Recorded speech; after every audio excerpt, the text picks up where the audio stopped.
Well, the question is, are UFOs real? So ever since the 40s, uh, there's been all kinds of talk about it, finding them, finding ships, whatever. Um, and most people, if you've never seen one, then how could you believe it? Some people say, well, it's on the video, but again, you might say that the videos are fake. So in this video here, we're gonna talk to a commander here. I found this reel, and I think that it bears witness on really what's going on. I have seen a spaceship, so let's make no mistakes. Within a couple hundred feet, from 100 feet to 200 feet. And I'll tell a little bit about the story after we see this clip. So I'm going to bring this clip up here. And it's just a couple of minutes here, but I do think it's worth looking at. My name is David Fravor. I'm a retired commander in the United States Navy. In 2004, I was a commanding officer of Strike Fighter Squadron 41, the world-famous Black Aces. We were attached to Carrier Wing 11, stationed on board the USS Nimitz, and had begun a 2-month workup cycle off the coast of California. On this day, we were scheduled for a 2v2 air-to-air training with the USS Princeton as our control. When we launched off Nimitz, my wingman was joining up. We were told that the training was going to be suspended and we were going to proceed with real-world tasking. As we proceeded to the west, the air controller was counting down the range to an object that we were going to, and we were unaware of what we were going to see when we arrived. The controller had told us that these objects had been observed for over 2 weeks, coming down from over 80,000 feet, rapidly descending to 20,000 feet, hanging out for hours, and then going straight back up. For those who don't realize, above 80,000 feet is space. We arrived at the location at approximately 20,000 feet, and the controller called merge plot, which means that our radar blip was now in the same resolution cell as the contact. As we looked around, we noticed that we saw some whitewater off our right side. It's important to note that the weather on this day was as close to perfect as you could ask for off the coast of San Diego. Clear skies, light winds, calm seas, no whitecaps from waves. So the whitewater stood out in a large blue ocean.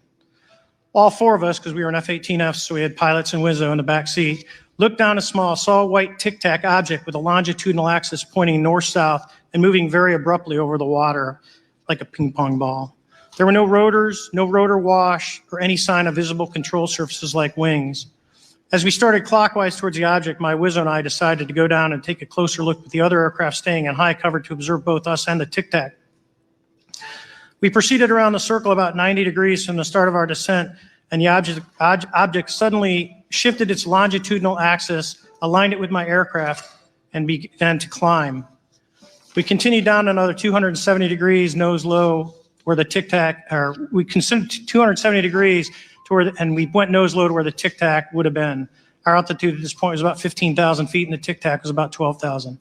As we pulled nose onto the object, within about a half mile of it, it rapidly accelerated in front of us and disappeared. Our wingman, roughly 8,000 feet above us, lost contact also. We immediately turned back to see where the whitewater was at, and it was gone also. So as we started to turn back towards the east, the controller came up and said, "Sir, you're not going to believe this, but that thing is at your cap point roughly 60 miles away in less than a minute. You can calculate the speed." We returned to Nimitz. We were taking off our gear. We were talking to one of my crews that was getting ready to launch. We mentioned it to them, and they went out and luckily got the video that you see, that 90-second video. What you don't see is the radar tape that was never released, and we don't know where it's at, of the active jamming that the object put on an APG-73 radar, and I can get into modes later if you're interested. What is shocking to us is that the incident was never investigated. None of my crew were ever questioned. As you know, That's a pretty wild story. It is. And all of them are. I mean, again, what are they hiding? Obviously, they're hiding something. I saw one in 1986. I was up in Lake Arrowhead. I saw a red ball that was above the trees. It wasn't making any noise. It floated across. First of all, it was like about 100 feet above me, about where the trees were. And then it floated over the trees onto the lake. And I saw it clear as day. It was a red ball with a gold band going around it. And it floated across the arrowhead is about maybe 3 miles. 3 miles across. As it got to, I saw it. It didn't make any noise except for some type of a humming. And as it got across, it stopped right about in the middle of the lake, and then stopped. And then it went straight up in the air. And as soon as you could count to three, it was gone. And I did see it the next night. I was with a bunch of friends, and I went in and told them about it. And of course, they looked at me like I was crazy, without a doubt. Because back then, what did they do? They look at you like you're crazy. But it seems that now people are talking about it. And I kept it to myself until years later.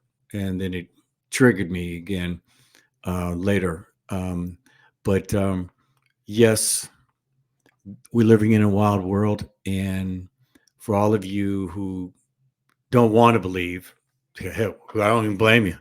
You know, it's hard enough paying your mortgage. So, but I wanted to share that with you. I hope I don't get a copyright on it. But it is fascinating, and I appreciate your comments. If you want to listen to my other videos, they're right there.